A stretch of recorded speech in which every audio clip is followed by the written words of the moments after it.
आपको हर बार आप बाइबल पढ़ेंगे, आपको हर बार परमेश्वर अलग बात करेगा। वो अगर नर्सरी लेवल का बंदा पढ़ रहा है, आत्मा में नया है, वो उससे उसी लेवल की बात करेगा। कोई पीएचडी लेवल का बंदा पढ़ रहा है, वो उस लेवल की उससे बात करेगा। इसीलिए बाइबल कहती है वचन जो है ये एक धार्मिक पुस्तक की तरह आप नहीं पढ़ते।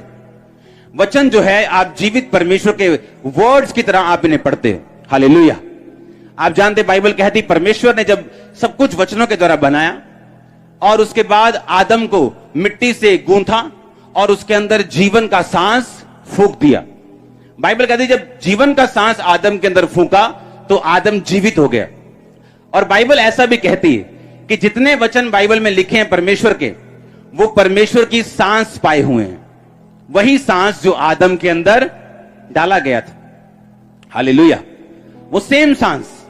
इसलिए जब भी आप परमेश्वर का वर्ड पढ़ोगे, अगर आप डेथ फेस कर रहे हो अपनी फाइनेंशियल लाइफ में, डेथ फेस कर रहे हो अपनी स्पिरिचुअल लाइफ में, या अपनी फिजिकल लाइफ में, अपनी सेहत में, अपनी मानसिक में, अपनी मैरिड लाइफ में, जैसे आप वचन के साथ जुड़ते हैं, लाइफ आपके अंदर एंटर करना शुरू करती। क्योंकि वो सेम लाइफ जो आदम के अंदर थी, परमेश्वर ने सांस से फूकी, वही सेम सांस परमेश्वर के वचन के ऊपर आज भी है। हालेलुया।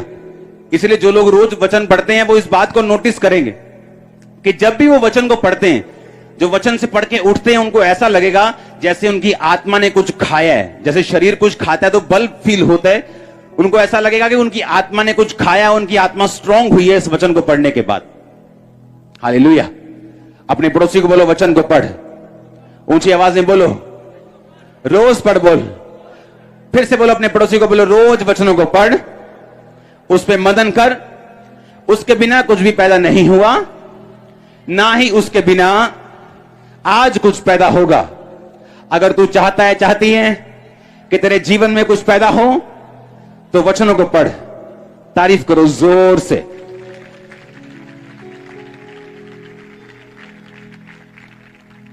हालेलुया।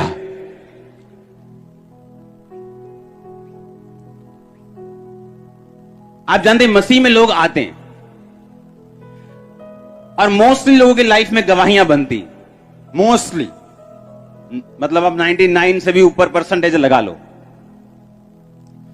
पर अगर आप उनको 1 साल, 2 साल, 3 साल बाद चेक करेंगे, उनका लेवल कभी सेम नहीं होता। कोई बहुत बढ़ चुका होता है, कोई अभी भी पाप से संघर्ष कर रहा होता है, कोई ठीक ठीक सा होता है, कोई एवरेज सा होता है, कोई थोड़ा अच्छा होता है, कोई उससे अच्छा होता है, कोई टॉप में होता है, कोई बॉटम में होता है। आए वो इकट्ठे हैं परमेश्वर में। लेकिन ऐसा क्यों? क्या परमेश्वर ने ऐसा किया? क्या परमेश्वर ये चाहता है कि आप ये चाहते हैं अगर आपके 5 बच्चे हैं, 2 बच्चे हैं, आप चाहते हैं कि एक बहुत गरीब रहे और एक बहुत अमीर हो जाए? आप चाहते हैं ऐसा? हाँ, कितने बच्चे आपके? 3 है पास्टर जी।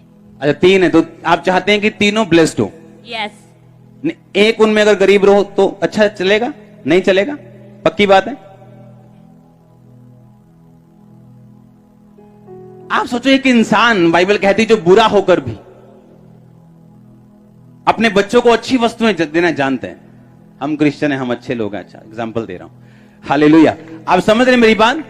लिखा इंसान बुरा होकर भी अपने बच्चों को रोटी मांगने पर बिच्छू नहीं देता।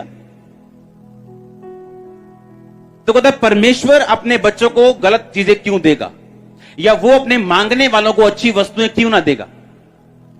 तो परमेश्वर तो नहीं चाहता कि मेरा एक बच्चा बहुत आशीषित हो, वो लंगड़े चलाए और दूसरा पाप में फंसे। ऐसा तो वो नहीं चाहता। लेकिन कौन जिम्मेवार है इस चीज के लिए?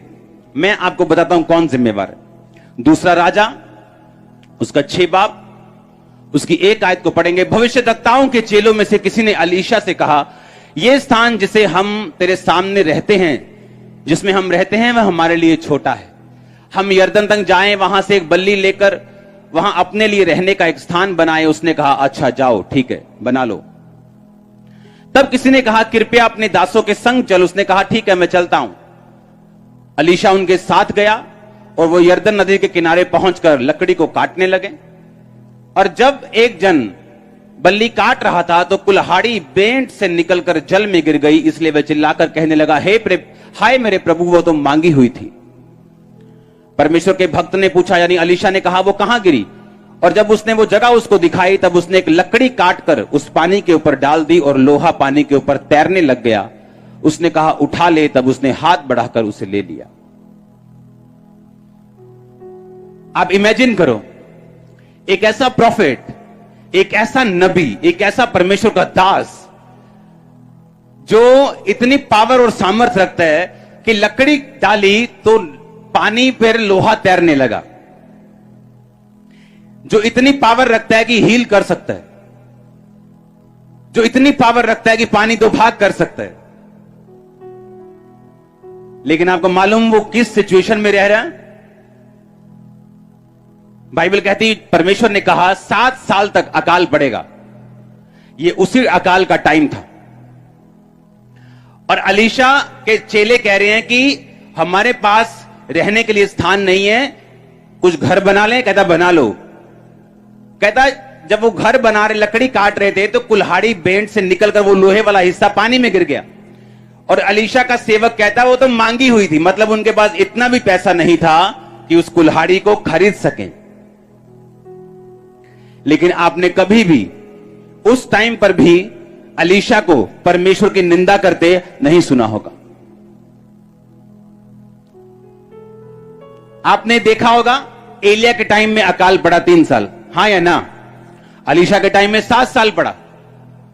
अलीशा ने उस औरत को बोला जिसके बेटे को जिंदा किया था, यहां से चली जा, क्योंकि 7 साल यहां यहोवा चाहता है अकाल पड़े।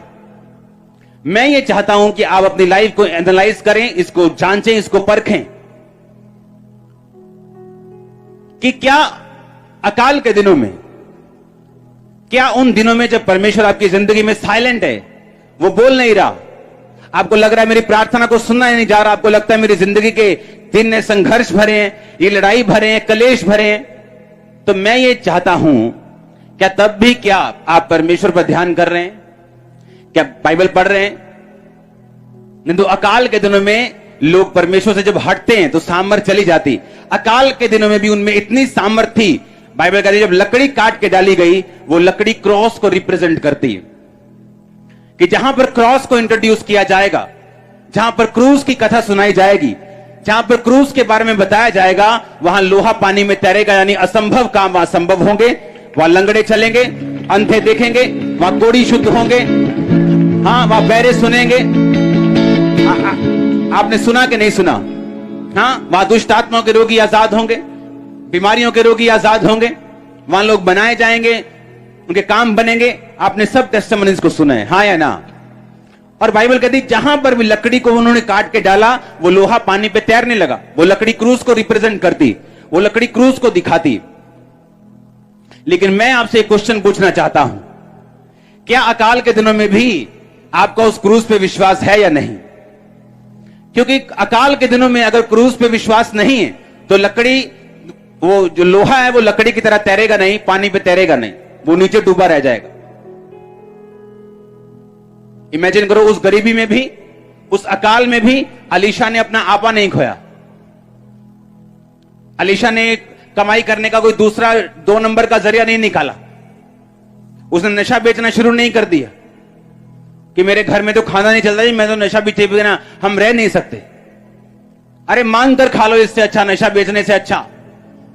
बाइबल कहती जो लोग परमेश्वर के वचन पे चलेंगे, अकाल में भी, दुखों में भी, कष्ट में भी, उन्हीं की जिंदगी में क्रूस की सामर्थ काम करेगी। इसलिए ये फर्क है, यही फर्क है। जब आदमी चर्च में आता है, टेस्टिमनी दोनों की लाइफ में बनती है, पर एक बंदा जब अकाल आता है, क्योंकि हर एक क्रिश्चियन, बाइबल कहती परखा जाएगा। अगर आप बेटे हैं, अगर आप सच्ची बेटी हैं, तो बाइबल कहती है अगर वो बेटा बनाएगा, बेटी बनाएगा, तो कोड़े भी लगाएगा। कहता अगर वो तुम्हें अपना बच्चा बनाएगा तो कोड़े भी लगा के जांचेगा कि सचमुच तुम उसके प्यार के काबिल हो या नहीं। क्या तुम्हें इतनी बड़ी बरकतें परमेश्वर देना जो चाहता है, क्या तुम उसके काबिल हो या नहीं? क्या तुम उन्हें संभाल सकते हो? क्या अपनी लाइफ की नेगेटिव स्थितियों में भी, दुखों में भी, जब शैतान आप पे सवाल पूछने को आप मजबूर कर दे कि तेरी लाइफ में ऐसा क्यों हुआ, ये क्यों हुआ, ये मौत क्यों हो गई, ये फलाना क्यों हो गया, फलानी चीज क्यों चली गई,